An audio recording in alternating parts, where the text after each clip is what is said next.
You don't belong here. What kind of mess are you causing now?"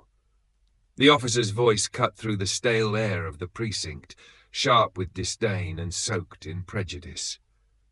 His tone carried the arrogance of someone who believed they were untouchable, and his eyes scanned the woman before him with contempt, as though her very presence offended him. She stood tall, refusing to let the weight of his words make her shrink. But her calm composure only seemed to fuel his anger. The confrontation began with a misunderstanding, or perhaps it wasn't a misunderstanding at all. She had come to the station after being wrongfully detained, accused of something that didn't even make sense. The arresting officers claimed she matched the description of a suspect, a vague excuse that was all too common. She carried no weapon, no contraband, no evidence of any wrongdoing. Yet, here she was, standing in the middle of a precinct filled with judgmental stares and whispering voices, facing the raw embodiment of unchecked authority. "What kind of trouble do you people always bring?" The officer sneered as he approached her. He was tall, his presence looming, and his uniform seemed to hang heavy with the power it represented. There was no hesitation in his movements as he crossed the room, stopping just inches from her face. His words were more than an insult. They were an attack, each syllable meant to degrade, to diminish. "I want to speak to someone in charge," she replied firmly, her voice steady and unwavering.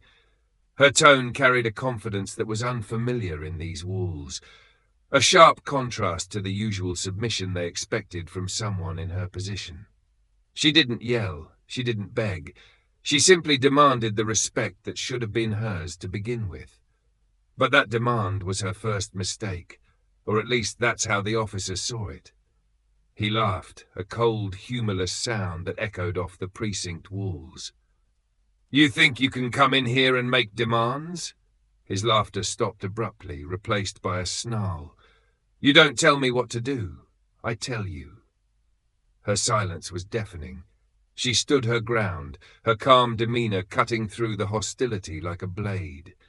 But her resistance only seemed to pour gasoline on the fire. His hand shot out, grabbing her arm roughly, pulling her closer as he leaned in, his voice lowering to a venomous hiss. "Maybe I need to remind you who's in charge here." And then it happened.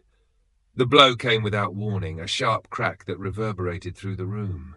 Gasps echoed around them, the kind of reaction that came from witnesses who didn't know whether to intervene or turn away. The force of the punch sent her staggering backward, but she didn't fall. She caught herself, standing tall once more, her hand slowly coming up to touch the fresh bruise forming on her cheek. Her eyes burned not with tears of pain, but with something far more piercing. Rage. "Are you done?" she asked, her voice cold and cutting. Her calm demeanor had been replaced with something unshakable, a resolve so fierce that even the officer faltered for a moment.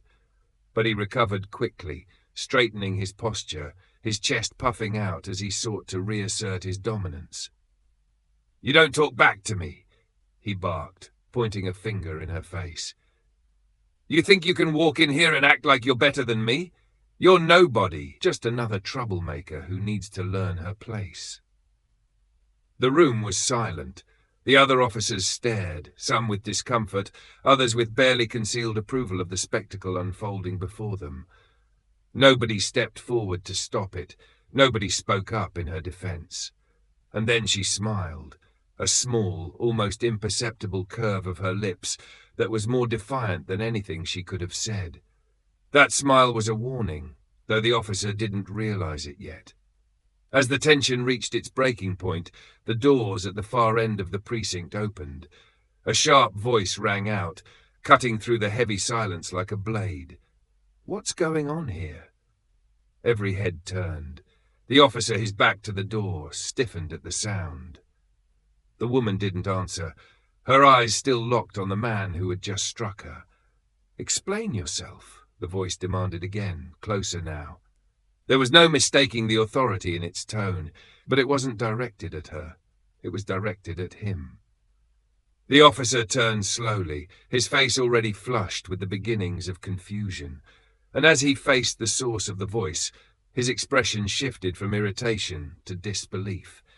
Because standing there, dressed in a crisp uniform of someone who outranked him by several levels, was the woman he had just struck.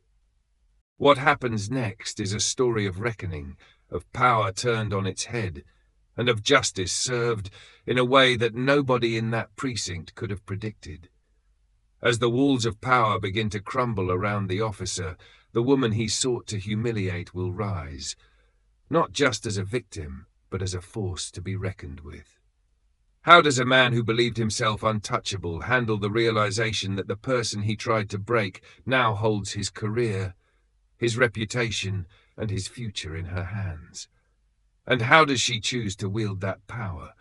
What choices will she make, and how far will she go to right the wrongs of that day? Stay with us to find out. The twists and turns of this story will leave you speechless. We stand firmly against all forms of racism and discrimination. This channel is a safe space where we share stories that inspire, empower, and challenge injustice. To every black viewer watching, know that you are seen, valued, and supported. Together, we can amplify the voices that deserve to be heard and fight for a world built on equality and respect. Enjoy the story, and if you haven't already, make sure to subscribe to the channel so you don't miss any of our powerful narratives. Let's dive in. The precinct hummed with the kind of muted tension that only seemed to exist in places where authority hung heavy in the air. Officers moved through the fluorescent-lit hallways with purpose, their footsteps echoing on the polished tile floors. Desks cluttered with paperwork, half-empty coffee cups, and the occasional framed family photo filled the room with the messiness of everyday life. Despite the chaos, the air carried an unspoken order, a hierarchy that everyone understood without it needing to be said. At the center of it all stood Officer Rick Callahan, a man whose presence dominated any room he entered, not because of his stature, but because of the aura of control he projected. Rick was everything one would expect from someone who had spent the last decade climbing the ranks of law enforcement. His square jaw, neatly combed hair, and crisp uniform gave him the appearance of someone who demanded respect. To those who didn't know him well, he was the epitome of a model officer. Disciplined, confident, and authoritative. But beneath the surface there was a darker edge to Rick, one that many of his colleagues had chosen to ignore or quietly excuse. His reputation for being tough on suspects often crossed the line into something more sinister, though it was rarely spoken about openly. Some justified his actions as the necessary measures of a man who took his job seriously. Others simply didn't want to get involved. Rick thrived on the unspoken rules of the precinct, rules that allowed him to wield his authority unchecked. To him, the badge was more than a symbol of duty. It was a shield, one that protected him from consequences and gave him the power to impose his will on others. He took particular satisfaction in asserting that power over those he deemed problems, a term he often used to describe the marginalized communities he policed. His interactions were laced with microaggressions and outright hostility, but he always managed to stay just within the bounds of what could be excused or overlooked by his superiors. On the other side of town, life moved at a different pace for Maya Jackson. The world didn't revolve around badges or authority, but around community and resilience. Maya had spent her entire career advocating for justice, first as a public defender and later as a federal investigator. She was a woman of sharp intellect and unwavering conviction, someone who had learned to navigate the fine line between determination and diplomacy. Her work had taken her to the front lines of some of the most contentious issues facing the justice system, from police reform to wrongful convictions. But despite her professional achievements, Maya had never lost touch with her roots. She remained deeply connected to her community, often volunteering at local shelters or mentoring young women who aspired to follow in her footsteps. Maya's upbringing had instilled in her a profound sense of purpose. Growing up in a predominantly black neighborhood, she had witnessed firsthand the ways systemic inequality shaped lives and limited opportunities. Her parents, both educators, had always emphasized the importance of standing up for what was right, even when it was difficult. That lesson had guided Maya throughout her life, fueling her passion for justice and her refusal to back down in the face of adversity. It was that same passion that had led her to accept a new position as the chief of police, a role that would place her in a position to effect meaningful change from within a system that desperately needed it. The precinct she was about to take charge of was infamous for its problems. It was a place where the thin blue line often felt more like a wall separating officers from the communities they were meant to serve. Maya knew she was walking into a difficult situation, but she welcomed the challenge. Change was never easy, and she was prepared to face resistance. What she didn't expect, however, was that her first day would bring her face to face with the very culture she was determined to dismantle. Rick had no idea who Maya was when she arrived at the precinct. To him, she was just another suspect who had been brought in under vague pretenses. He didn't care about the details of her arrest, only that she was there and that she represented everything he resented: defiance and an unwillingness to be intimidated. Her calm demeanor only seemed to provoke him further, a silent challenge to his authority that he couldn't tolerate. He didn't see her as a person, only as a problem to be dealt with. The precinct itself was a reflection of its internal culture. The walls were lined with plaques and commendations, many of which bore the names of officers long retired. The break room was filled with stale coffee and worn-out furniture, a place where conversations often veered into territory that outsiders would find troubling. The officers who worked there were a mix of seasoned veterans and fresh recruits, some of whom carried a quiet disillusionment with the job, while others embraced the us-versus-them mentality that Rick embodied so completely. For Maya, walking into that precinct wasn't just about starting a new job. It was about stepping onto a battlefield. She knew she would have to earn the respect of a team that wasn't accustomed to answering to someone like her. But Maya wasn't there to make friends or win popularity contests. She was there to lead, to set a new standard, and to hold those under her command accountable. What she didn't anticipate was that her first encounter with Rick would be a microcosm of everything she was fighting against. The arrest itself had been humiliating. Maya had been stopped while walking to her car after a late-night meeting. The officers claimed she matched the description of a robbery suspect, an excuse so flimsy it was almost laughable. Despite calmly explaining who she was and providing identification, they insisted on bringing her in for questioning. It was a clear abuse of power, one that spoke volumes about the biases that shaped their actions. As she sat in the precinct, waiting for someone to acknowledge the absurdity of the situation, Maya couldn't help but feel a mix of anger and sadness.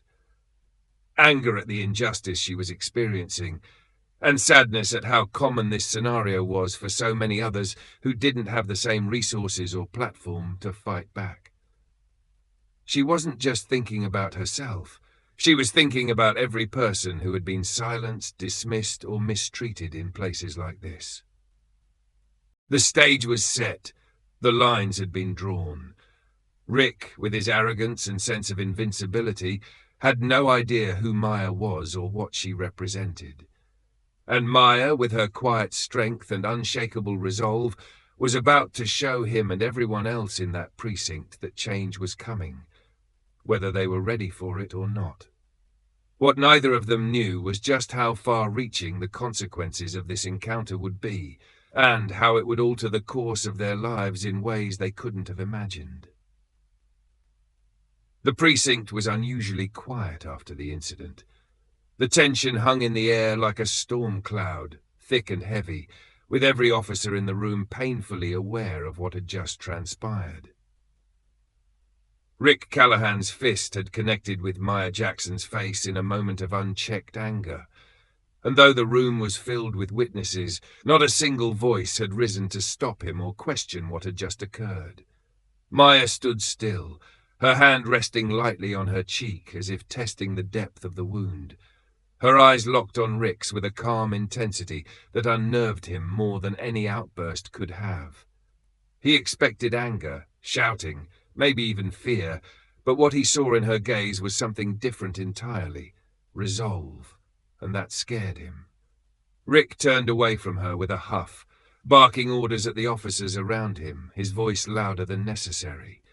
He was trying to reassert control over the room, to remind everyone that he was the one in charge.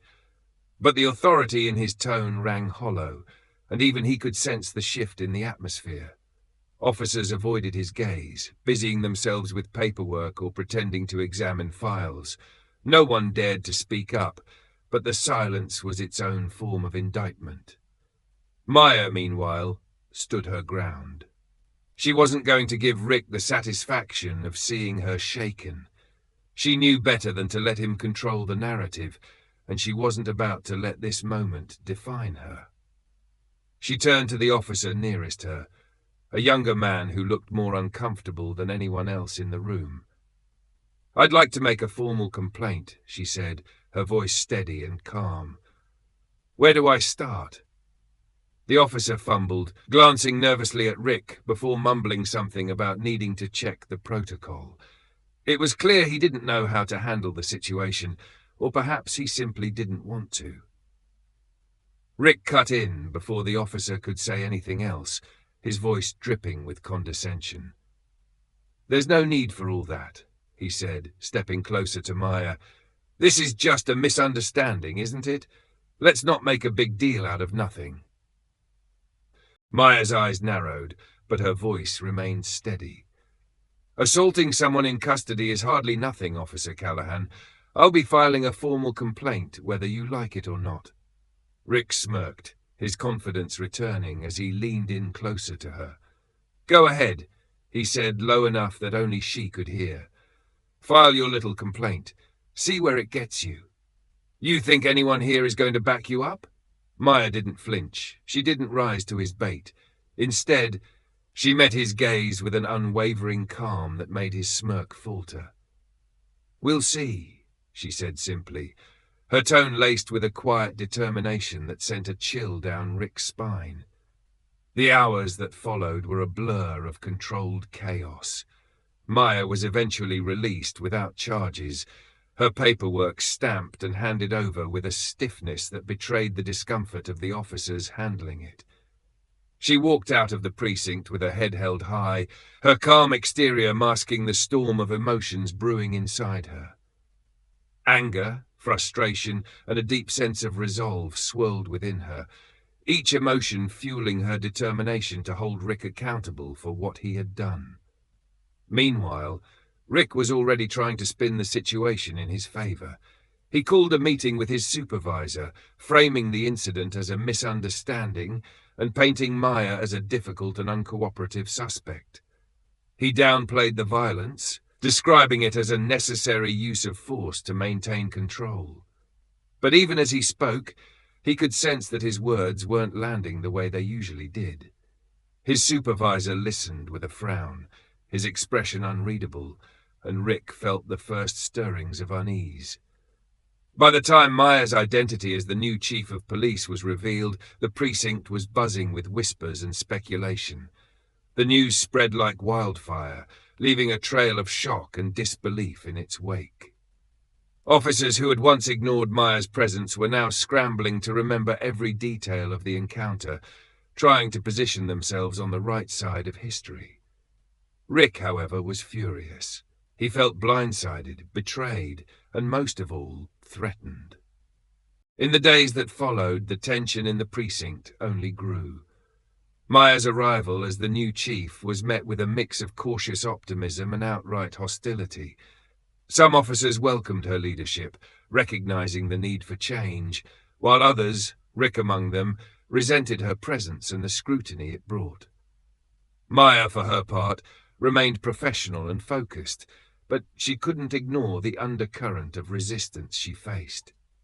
Rick didn't bother hiding his disdain for her. He avoided direct confrontation, but made his feelings known through passive-aggressive remarks and subtle acts of defiance. He was careful not to cross any lines, at least not yet, but Maya saw through his tactics. She knew he was testing her, waiting for an opportunity to undermine her authority. Their interactions were tense, each exchange a battle of wills. During a department meeting, Rick interrupted Maya mid-sentence, questioning her judgment on a new policy she was proposing. His tone was respectful enough to avoid outright insubordination, but the challenge in his words was clear. Maya responded with calm professionalism, refusing to let him rattle her, but the tension in the room was palpable. Outside the precinct, Maya began to dig deeper into Rick's history. She reviewed his case files, interviewed officers who had worked with him, and uncovered a pattern of behavior that was deeply troubling.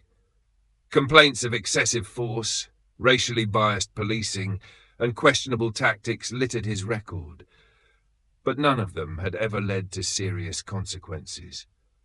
The more she uncovered, the more determined she became to hold him accountable, not just for what he had done to her, but for every person he had harmed in the name of authority. Rick, meanwhile, was growing increasingly paranoid. He could feel the walls closing in, the weight of his past actions catching up to him. He doubled down on his efforts to discredit Maya, spreading rumors and trying to rally support among the officers who shared his views. But his tactics were becoming increasingly desperate, and even his closest allies were beginning to distance themselves from him. The stage was set for a confrontation that would shake the precinct to its core. Maya's investigation was nearing its conclusion, and the evidence she had gathered was damning. Rick's facade of control was cracking, his confidence eroding as the reality of his situation became impossible to ignore. The tension between them was a ticking time bomb, each interaction bringing them closer to an inevitable explosion. What would happen when the truth came to light? Would Rick finally face the consequences of his actions, or would he find a way to escape accountability once again?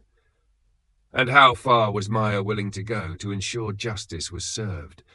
The answers lay just ahead, in a climax that would leave no one untouched and redefine the balance of power in the precinct forever.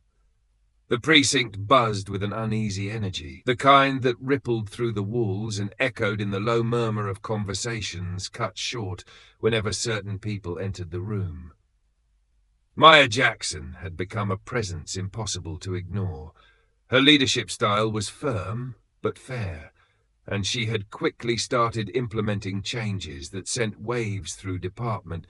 Morning briefings now included discussions about bias training and accountability, topics that had previously been avoided like the plague.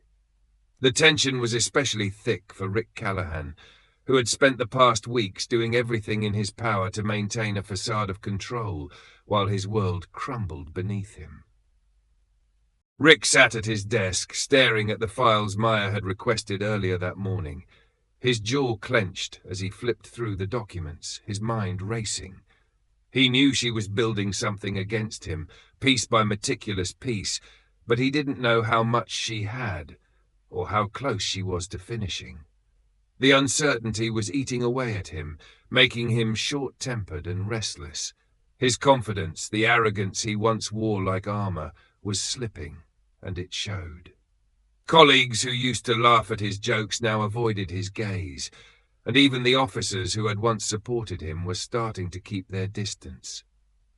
The knock at his door startled him. He glanced up to see Maya standing there, her expression calm but unreadable. She didn't wait for an invitation, stepping inside with a deliberate confidence that only irritated him further. She carried a folder under her arm, its contents hidden but clearly significant. Rick leaned back in his chair, forcing a smirk that didn't quite reach his eyes. "Chief Jackson," he said, his tone dripping with faint politeness. "To what do I owe the pleasure?" Maya closed the door behind her, letting the sound of it clicking shut fill the room. She didn't sit down, instead standing with her back straight, the folder still clutched in her hand. "We need to talk," she said, her voice steady and authoritative. "About your conduct, Officer Callahan." Rick's smirk faltered for a split second before he recovered. "My conduct?" he repeated, leaning forward slightly. "I wasn't aware there was an issue. Care to elaborate?" Maya opened the folder, pulling out a single sheet of paper and setting it on his desk. It was a formal complaint, signed and dated. His name was printed clearly at the top, followed by a detailed account of the incident that had started it all. Rick's expression darkened as he scanned the page, his fingers tightening around the edges. "This is what this is about?" he asked, his voice low and dangerous. "You're still holding on to that? I told you it was a misunderstanding, a lapse in judgment if you want to call it that, but nothing more." Maya didn't flinch. "It wasn't a misunderstanding," she said firmly. "It was an abuse of power, and it's not the first time." Rick's eyes snapped up to meet hers, his jaw tightening. "You don't know what you're talking about." Maya's expression didn't waver. She reached back into the folder and pulled out another document, then another, until a small stack of papers sat between them. "I know exactly what I'm talking about," she said. "These are complaints filed against you over the past 10 years. Excessive force, racial profiling, intimidation. All of them swept under the rug or dismissed outright. But not this time." Rick's face flushed red as he leaned forward, his voice dropping to a harsh whisper. "You're digging up old garbage because you've got a grudge. That's all this is. You think you can come in here and tear me down just because you've got a new title. You don't belong here, and everyone knows it." Maya's gaze remained steady, unshaken by his anger. "What I know is that this department has a responsibility to the community it serves, and that starts with accountability. You think you're untouchable, but you're not. Not anymore." Rick pushed back from his desk, standing abruptly.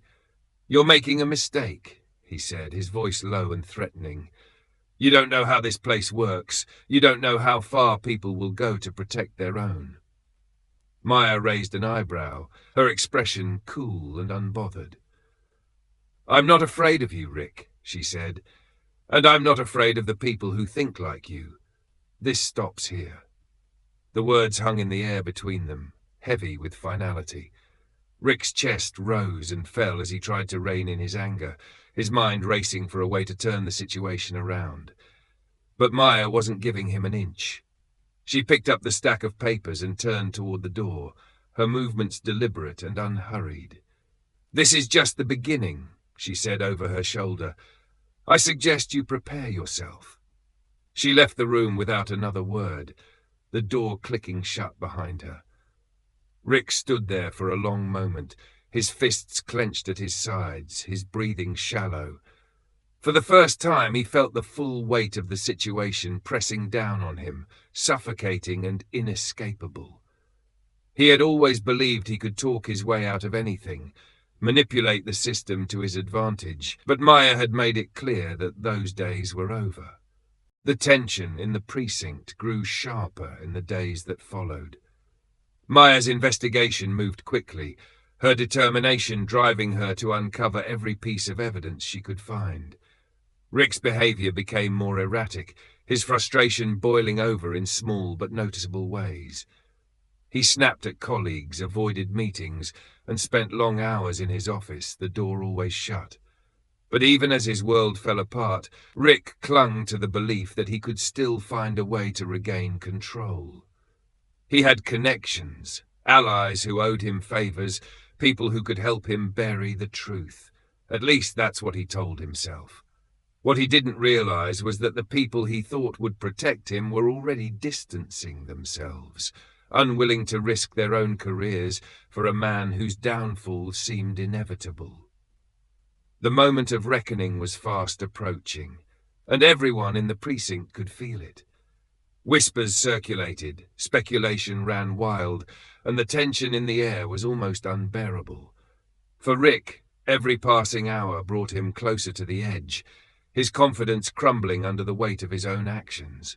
And for Maya, each step forward in her investigation brought her closer to the justice she had been fighting for, not just for herself, but for everyone who had been silenced, dismissed, or mistreated under the guise of authority.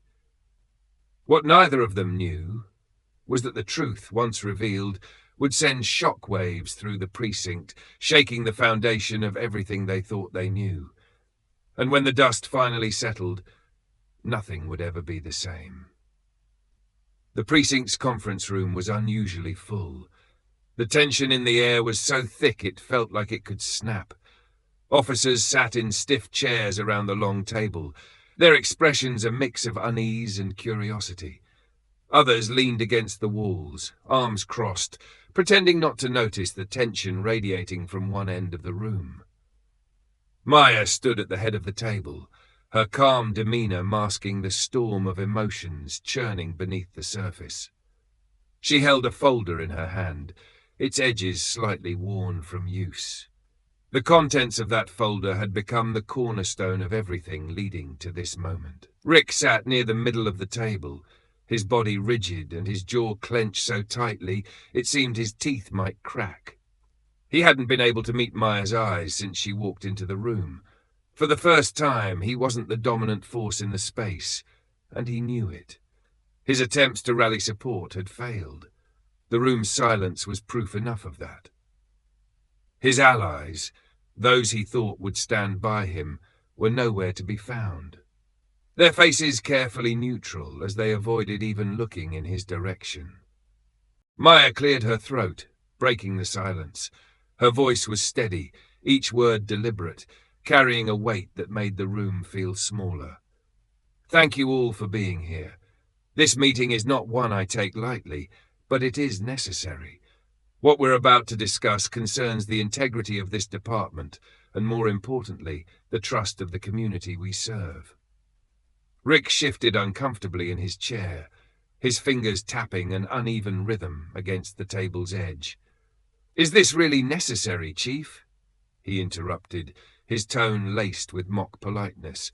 "Seems like you're making a bigger deal out of this than it needs to be." Maya's gaze turned to him, sharp and unyielding. Her voice didn't rise, but the steel in her tone was unmistakable. "Yes, Officer Callahan, this is necessary, and I suggest you listen carefully." She set the folder on the table and opened it, spreading out the documents for everyone to see. Her movements were slow, methodical, each paper carrying a story that painted a damning picture. "These are complaints filed against Officer Callahan over the past 10 years, she began, her eyes scanning the room. Allegations of excessive force, racial profiling, intimidation, and abuse of authority. Most of these complaints were dismissed without proper investigation. That stops now." Rick let out a short, humorless laugh, leaning back in his chair with forced nonchalance. "Complaints," he scoffed, his tone dismissive. "Anyone can file a complaint. Doesn't mean they're true." Maya's gaze didn't waver. "You're right. Complaints alone don't prove guilt, but patterns do, and your record shows a pattern that cannot be ignored." Rick's face darkened, the facade of confidence slipping for a moment before he recovered. "You don't know what you're talking about," he snapped, his voice rising. "You don't know what it's like out there. You sit behind a desk looking at numbers and files, but you don't see the reality of what we deal with every day." Maya stepped closer to the table, her voice calm but unyielding. "I know exactly what it's like out there, Rick. I've spent my career fighting for people who've been ignored, dismissed, and mistreated by those who were supposed to protect them. I've seen the damage caused by unchecked authority, and I've seen the courage it takes to stand up against it. Don't assume for 1 second that I don't understand." The room was silent, the weight of her words settling over everyone like a heavy fog. Rick's jaw tightened, his fists clenching at his sides as he struggled to maintain his composure. "This is a witch hunt," he muttered, his voice barely audible. "You've had it out for me since day one." Maya didn't flinch. "This isn't personal, Rick. This is about accountability, something this department has ignored for far too long."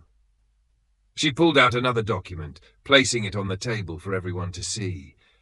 It was a transcript of the incident, the moment that had set everything into motion.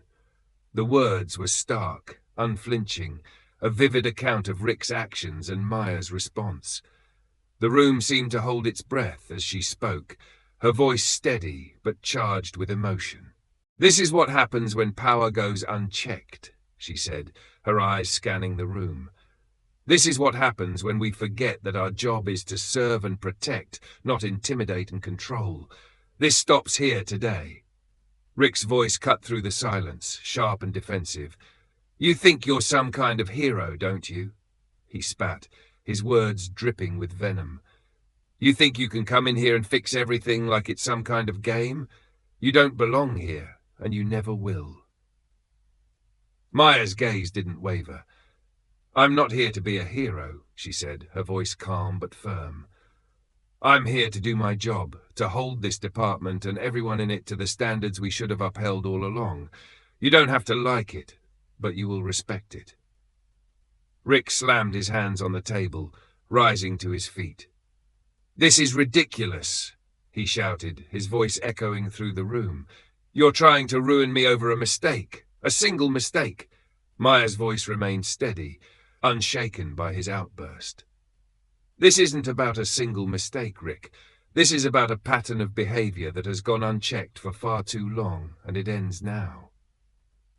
The room was silent again, the tension almost unbearable. Rick's face was red with anger, his chest rising and falling with shallow breaths. Maya stood her ground, her presence commanding, unyielding. She turned to the other officers in the room, her voice carrying the weight of everything that had led to this moment. "We have a choice to make," she said. "Do we continue to turn a blind eye to the problems in this department, or do we take a stand and hold ourselves accountable? Because I can promise you this, change is coming, whether you're ready for it or not." Rick's voice was low, almost a growl. "You think you've won, don't you?" he said, his tone filled with barely contained rage. "But this isn't over." Maya met his gaze, her expression calm but resolute. "You're right," she said. "It's not over, but it's the beginning of the end for people like you." The room was still as the weight of her words settled over everyone. The lines had been drawn, the battle fought, and the balance of power had shifted. Rick's confidence was gone, replaced by the realization that his actions had finally caught up with him. And for Maya, it was a moment of quiet triumph, not just for herself, but for every person who had ever been silenced, dismissed, or ignored. The fallout was inevitable, but the impact of that moment would resonate far beyond the walls of the precinct, setting the stage for a reckoning that would change everything. The aftermath of the meeting rippled through the precinct, leaving an atmosphere that was almost unrecognizable. The power dynamic that had once been so firmly entrenched had shifted in a way no one could ignore. Rick Callahan's outburst, his anger, and his blatant refusal to take accountability had solidified his isolation. Officers who once followed his lead now avoided him, their silence a damning reflection of how far he had fallen. The precinct wasn't a sanctuary for him anymore. It was a battlefield, and he was losing ground with every passing moment. Maya, however, didn't celebrate her progress. She knew better than to assume the fight was over.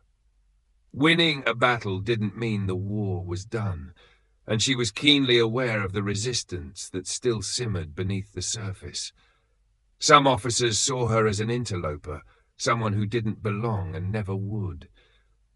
Others quietly admired her resolve but weren't ready to stand openly by her side. The tension in the air wasn't just about Rick, it was about a system that had long resisted change, now facing the full force of accountability. The days that followed the confrontation were marked by a series of cascading events that kept everyone on edge. The formal investigation into Rick's conduct was launched almost immediately, spearheaded by an independent review board.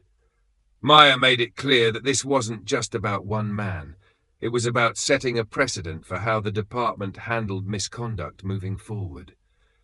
Her message was unmistakable. No one was above the law, not even those sworn to uphold it. Rick, meanwhile, found himself spiraling. The confidence he had once carried like a badge of honor was now a hollow shell, and the cracks in his facade were impossible to ignore. His anger turned inward, festering as he replayed the events of the meeting in his mind. He couldn't believe this was happening to him. He had spent years building his reputation, his career, his authority, and now it was all unraveling because of her. In private, Rick sought allies, but his efforts only highlighted his growing isolation. The officers he approached gave him half-hearted platitudes, carefully worded phrases that avoided taking a side. Some simply nodded and walked away, unwilling to risk their own positions by aligning themselves with him. Rick's frustration mounted with every rejection, feeding into a sense of paranoia that began to consume him. He started to see betrayal everywhere, even in the smallest gestures. Averted eyes became conspiracies, silence became complicity. He was losing control, and he knew it. Maya, on the other hand, remained focused. She didn't gloat, didn't revel in Rick's downfall. Her approach was methodical, her actions guided by a deep sense of responsibility. She knew the stakes were higher than just one man's career. If she failed to see this through, if she faltered under the pressure, it wouldn't just be her credibility on the line. It would be the trust of the community she had sworn to serve. She couldn't afford to let personal feelings cloud her judgment. This was bigger than her, bigger than Rick. It was about proving that change was possible, even in a system that seemed determined to resist it. The investigation unearthed more than anyone had anticipated. Complaints that had been buried, witnesses who had been silenced, evidence that had been ignored. All of it began to surface, painting a picture that was as damning as it was undeniable. Rick's pattern of behavior wasn't just a series of isolated incidents, it was a symptom of a larger problem, one that had been allowed to fester for far too long. The review board's findings were clear, and the recommendations they made were decisive. Termination, criminal charges, public accountability. The announcement hit the precinct like a bomb. Officers gathered in small clusters, whispering among themselves as the news spread. Some were shocked by the severity of the consequences, while others felt a quiet sense of relief that something was finally being done. Rick, however, was livid. The walls of his office seemed to close in around him as he read the report, his hands trembling with rage. He couldn't believe it had come to this. To him, this wasn't justice. It was a vendetta. Maya had made it her mission to destroy him, and now she was winning. But beneath his anger was something else, something he didn't want to admit to himself. Fear. For the first time in his career, Rick was truly afraid. Afraid of losing everything he had built, afraid of what people would say, afraid of facing the consequences of his actions. He had always thought of himself as untouchable, invincible. Now that illusion was shattered, and he didn't know how to cope with the reality staring him in the face. Maya didn't waver in her resolve, but the weight of the situation wasn't lost on her. She spent long hours reviewing the evidence, meeting with community leaders, and working to ensure that the changes she was implementing would have a lasting impact. She knew there were people who doubted her, people who were waiting for her to fail. But she also knew there were people who believed in her, who were counting on her to succeed. She carried that weight with her every day, using it as fuel to keep going, even when the pressure seemed insurmountable. As the days turned into weeks, the precinct began to change. Officers who had once turned a blind eye to misconduct started to speak up. New policies were implemented, policies that prioritized transparency and accountability. Training programs were overhauled, and partnerships with community organizations were strengthened. The changes weren't easy, and there was resistance at every turn, but progress was being made. Slowly but surely, the culture of the precinct began to shift. Rick, meanwhile, faced the reality of his situation. The review board's decision was final, and his termination was imminent. He spent his final days in the precinct in a state of quiet desperation, his once commanding presence reduced to a shadow of its former self. He avoided eye contact, kept his head down, and spoke only when necessary. The man who had once ruled the precinct with an iron fist was now a pariah, his downfall a cautionary tale for everyone who had watched it unfold. Maya didn't gloat when Rick's termination was announced. She didn't make a spectacle of it, didn't revel in his humiliation. She simply did her job, knowing that this was just one step in a much larger journey. But even as she remained focused on the work ahead, she couldn't help but feel a sense of closure. The man who had tried to silence her, to intimidate her, to break her, was finally being held accountable. And while it didn't erase the harm he had caused, it was a start.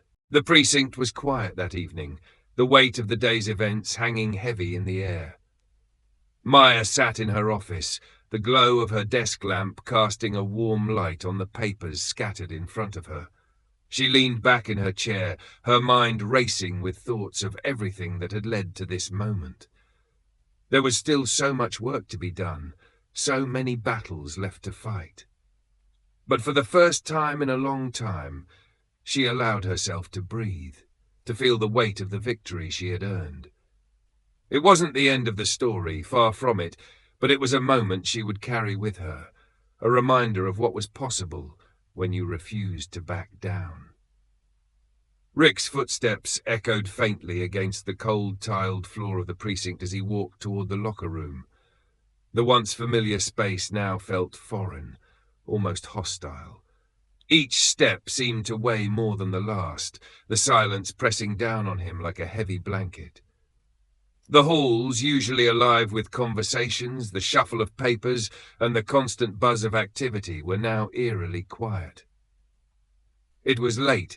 Most of the officers had left, eager to escape the heavy air of tension that had settled over the precinct in the wake of his public unraveling. He reached the locker room door and hesitated for a moment, his hand hovering just above the handle. His mind swirled with thoughts he couldn't quite silence, fragments of anger, shame, and confusion clashing together in a chaotic storm. He had spent years walking these halls with confidence, often arrogance, believing that the badge on his chest granted him authority beyond reproach. Now that badge felt like a weight, pulling him under. He pushed open the door, the hinges creaking softly, and stepped inside. The locker room was dimly lit, the fluorescent bulbs above flickering faintly, as if even the lights couldn't summon the energy to shine fully. Rows of metal lockers stood like silent sentinels, their paint scratched and faded from years of use. Rick walked to his locker, his movements slow and deliberate, and stopped in front of it. The number 47 was etched onto the surface in peeling white paint. A small reminder of how many years this precinct had existed and how many people had passed through its doors. He reached for the lock, his hands trembling slightly, and turned the combination with an almost mechanical precision. When the door swung open, he was met with the sparse collection of personal belongings he had accumulated over the years. A few framed photos, one of his family from years ago, another of him shaking hands with a superior after a commendation. A worn coffee mug with the precinct's faded logo sat on a top shelf next to a crumpled piece of paper he didn't bother to inspect. A spare uniform hung neatly on the hook inside, its creases sharp and unworn, a stark contrast to the disheveled man standing before it.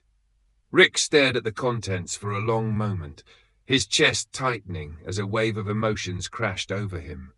This wasn't just the end of a job. It was the end of the identity he had clung to for so long. The badge, the uniform, the authority, they had defined him, given him a purpose, a sense of control. And now it was all gone, slipping through his fingers like sand. The sound of the locker room door opening startled him, pulling him out of his thoughts. He turned quickly, his expression shifting from vulnerability to irritation in an instant. Maya Jackson stood in the doorway, her silhouette framed by the dim light behind her. She didn't move at first, letting the silence stretch between them as she assessed him. Her face was calm, unreadable, but her eyes carried an intensity that Rick couldn't ignore. He straightened his posture, trying to reclaim some semblance of control, and spoke first. "You've made your point," he said, his voice low and rough, betraying the exhaustion he couldn't fully hide. "What more do you want?" Maya stepped into the room, her footsteps steady and deliberate as she approached him. She stopped a few feet away, maintaining a professional distance, her expression unwavering. "This isn't about what I want, Rick," she said, her tone even but firm. "It's about what's right. You've spent years avoiding accountability, brushing off complaints, using your badge to shield yourself from consequences. That ends now. This is about justice, not revenge." Rick let out a bitter laugh, shaking his head as he leaned against the lockers. The sound echoed faintly in the room, hollow and sharp. "Justice," he muttered, his voice dripping with sarcasm. "You think that's what this is? Don't kid yourself. This is personal. You've been gunning for me since the day you walked in here." Maya didn't flinch at his accusation. Her eyes remained locked on his, steady and unyielding. "This isn't personal," she replied, her voice calm but firm. "If it were, I would have let my emotions get the better of me weeks ago. But I didn't. I followed the evidence, Rick. I followed the rules. You're not here because of me. You're here because of your choices." Rick's jaw tightened, his hands clenching into fists at his sides. His breathing grew shallow as the words sunk in, each one hitting him like a hammer. "You don't understand," he snapped, his voice rising slightly. "You think you know what it's like to do this job, to make the hard calls, to deal with the things we deal with every day, but you don't. You've never been in the situations I've been in. You've never had to make the choices I've made." Maya took a step closer, her voice dropping slightly, carrying a weight that made Rick's defensiveness falter. "You're right," she said softly. "I haven't made the choices you've made, but I've been in the same situations, the same dangers, and worked in the same system. The difference is, I didn't let those things turn me into someone who abuses their power. You made those choices, Rick. No one else." Rick opened his mouth to respond, but the words caught in his throat. For a moment, the mask he had been wearing for years, the mask of confidence, authority, and invincibility, slipped, revealing the fear and uncertainty beneath. He shook his head, his voice barely above a whisper. "And what now? What am I supposed to do now?" Maya's expression softened just slightly as she considered his question. "That's up to you," she said after a moment. "You can keep blaming everyone else, keep making excuses for what you've done, or you can take a hard look at yourself and decide to be better. It's not too late, Rick. You've lost this job, but you haven't lost the chance to make things right." Rick didn't respond. He couldn't. He stood there, staring at her as her words settled over him like a weight he couldn't shake. For the first time, he allowed himself to feel the full scope of what he had done, the harm he had caused, the trust he had broken, the lives he had affected. It was overwhelming, suffocating, but it was also undeniable. Maya turned to leave, her footsteps echoing softly in the quiet room. She paused at the door, glancing back at him with a look that was equal parts stern and compassionate. "This doesn't have to be the end for you," she said, "but what happens next is up to you." She walked out without another word, leaving Rick alone in the dimly lit room. He stared at the empty doorway for a long moment, his chest rising and falling with uneven breaths. Then, slowly, he turned back to his locker, his movements heavy with the weight of everything that had transpired. He reached for the items inside, one by one, each object a reminder of what he had lost and what he still had the power to change. Rick sat in the driver's seat of his car, parked in the farthest corner of the precinct lot. The air was heavy, thick with the smell of rain that had started to fall in a soft drizzle. He stared through the windshield, watching the water bead and streak across the glass, distorting the faint glow of the streetlights. His hands rested on the steering wheel, motionless as though letting go might cause him to fall apart entirely. He hadn't turned the engine on yet. It felt final, in a way he wasn't ready to face, as though leaving the lot would solidify everything that had happened, forcing him to confront the reality he was desperately trying to avoid. The past few weeks had unraveled him in ways he hadn't thought possible. His confidence, his sense of control, his identity, it had all been stripped away, leaving him with nothing but questions he wasn't ready to answer.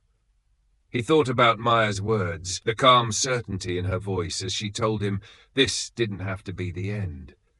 He hated how much they lingered in his mind, pressing against the walls he had built to protect himself. She had spoken with such conviction, such clarity, that it had been impossible to ignore. And that infuriated him, because deep down he knew she was right. A sharp knock on the passenger window jolted him out of his thoughts. He turned his head to see one of his few remaining allies in the precinct, Officer Ben Harper, standing in the rain with an umbrella tilted awkwardly to shield himself. Rick hesitated for a moment before reaching over to unlock the door.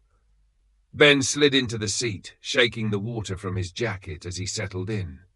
"Still here?"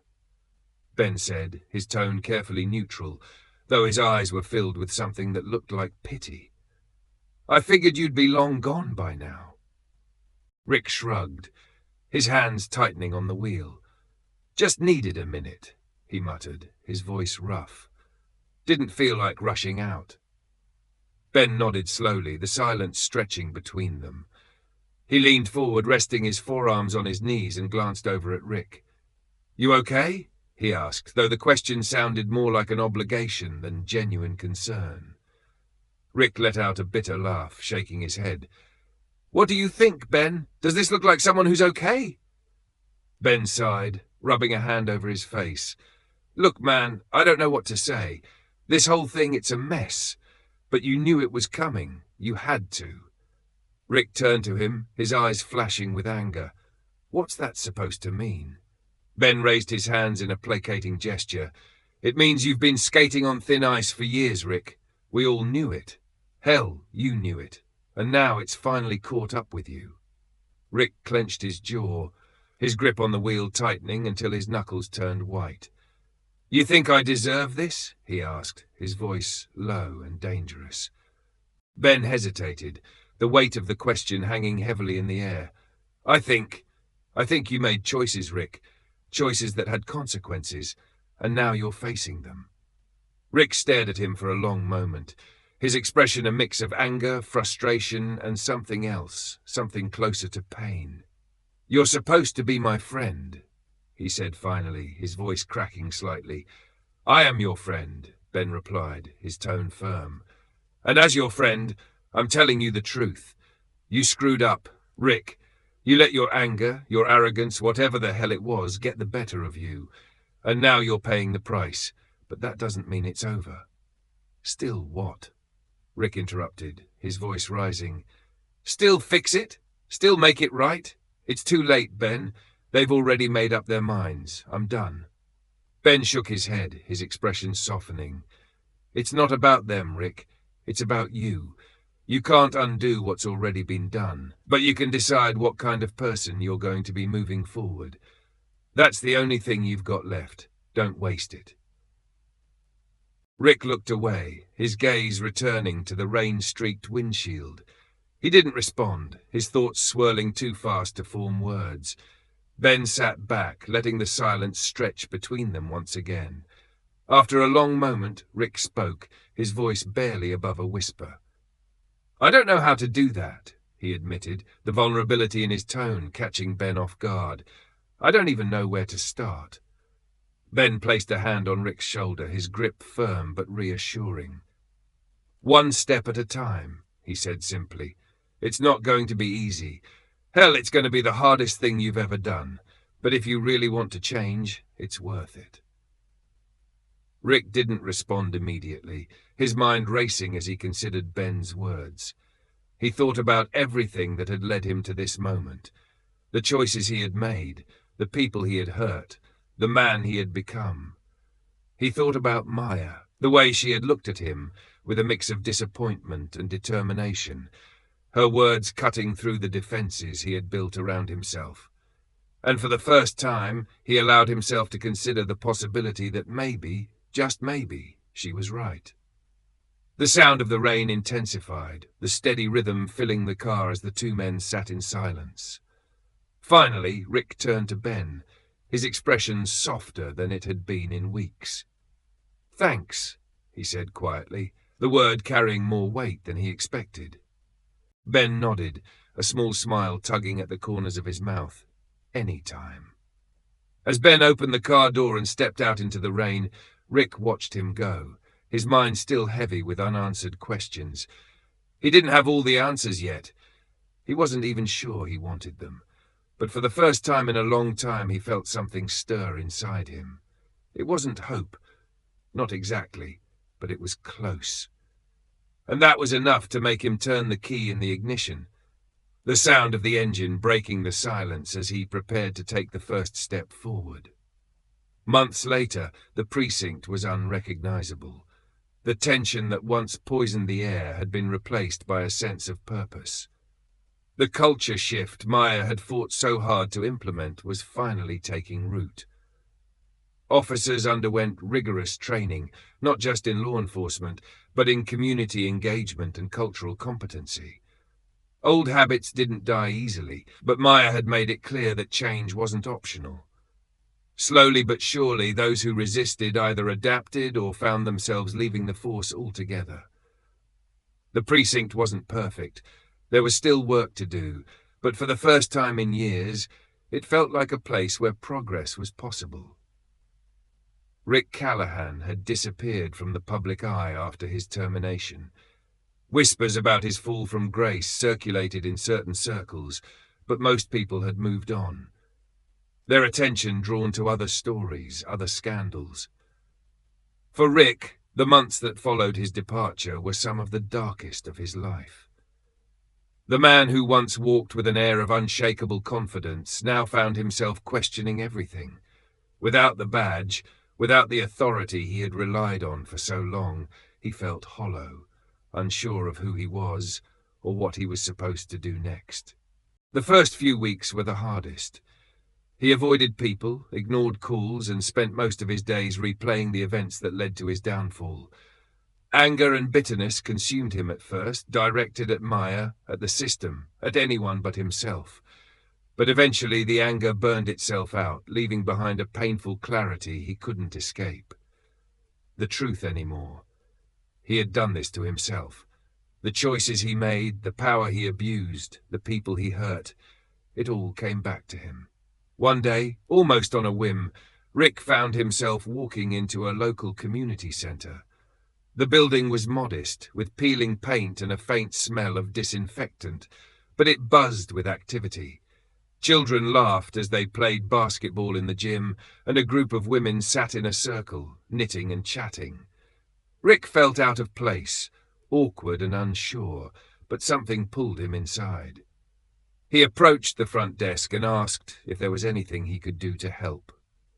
The woman behind the counter looked at him skeptically, her eyes narrowing as she recognized him.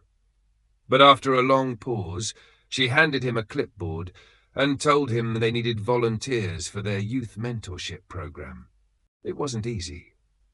The first few sessions were filled with mistrust and skepticism. The kids didn't trust him, and he didn't blame them. He saw the way they looked at him, their eyes filled with the same suspicion he had once dismissed as unwarranted. But he kept showing up week after week, determined to earn their trust. Slowly he began to connect with them, sharing stories of his past mistakes and the lessons he was trying to learn. For the first time in years, Rick felt like he was doing something meaningful, something that wasn't about power or authority, but about giving back. Maya heard about Rick's work through a mutual connection. She hadn't thought about him much since his departure, her focus consumed by the challenges of leading the precinct. When she learned what he was doing, she was surprised, though she kept her thoughts to herself. It wasn't forgiveness, not yet, but it was a start. She didn't reach out to him, choosing instead to let him find his path on his own terms. Meanwhile, Maya's work at the precinct continued to bear fruit. She had implemented new systems of accountability, ensuring that complaints were thoroughly investigated and that officers who abused their power faced real consequences. The community, once distrustful and wary, began to see the precinct as a partner rather than an adversary. Maya made it a point to attend town halls, listen to residents' concerns, and engage with people who had every reason to distrust law enforcement. She knew trust couldn't be rebuilt overnight, but she was committed to the process. One afternoon, as she walked through the precinct, she passed by the break room and overheard a group of officers talking. They were discussing a recent incident where a senior officer had intervened to stop a younger officer from using excessive force during an arrest. The senior officer had followed the protocols Maya had put in place, de-escalating the situation and ensuring the suspect was treated fairly. The officers in the break room spoke with admiration, recognizing the impact of the new leadership. Maya felt a flicker of pride, but didn't stop to join the conversation. Her work wasn't done yet. Months later, at a community event hosted by the precinct, Rick and Maya crossed paths for the first time since his termination. Rick had been invited by one of the kids he mentored, a young boy who had insisted he come to watch him receive an award for academic improvement. Rick had hesitated at first, unsure if he could face Maya or anyone else from the precinct, but he came anyway, sitting quietly in the back of the room as the event unfolded. When Maya spotted him, she felt a mix of emotions, surprise, curiosity, and a twinge of something she couldn't quite name. She approached him after the event, her posture calm and composed. Rick stood as she neared, his expression uncertain but open. "Chief Jackson," he said, his voice steady but quiet. "Maya," she corrected, offering a small smile. "It's good to see you." Rick hesitated, then nodded. "You too." They talked briefly, their conversation polite but genuine. Rick told her about his work at the community center, his voice tinged with both pride and humility. Maya listened, her expression thoughtful. She didn't offer absolution or forgiveness. Those were things Rick would have to earn in his own time. But as they parted ways, she extended her hand, a simple gesture that spoke volumes. Rick shook it, feeling a sense of closure he hadn't realized he needed. The precinct, the community center, the people, they were all part of a story that didn't end that day. Change was a process, not a destination. Maya continued her work, balancing the challenges of leadership with the hope of a better future. Rick kept showing up at the community center, finding purpose in small victories and the trust he was slowly earning. Neither of them was the same person they had been at the beginning of this journey, and that was the point. This story isn't just about a fall from grace or a fight for justice. It's about the choices we make and the paths we take when confronted with the truth of who we are. It's about accountability, redemption, and the power of change, not just in systems, but in ourselves. What would you do if faced with the same choices as Rick or Maya? Would you fight for what's right, even when it's hard? Would you take the steps to rebuild, even when it feels impossible? Share your thoughts in the comments. Let's start a conversation about the power of accountability, the possibility of redemption, and the hope for a better future. If this story moved you, inspired you, or made you think, don't forget to subscribe to Tales of Twist for more stories that challenge, engage, and surprise. Hit that like button and turn on notifications so you never miss a new episode. Thank you for joining us on this journey. See you next time.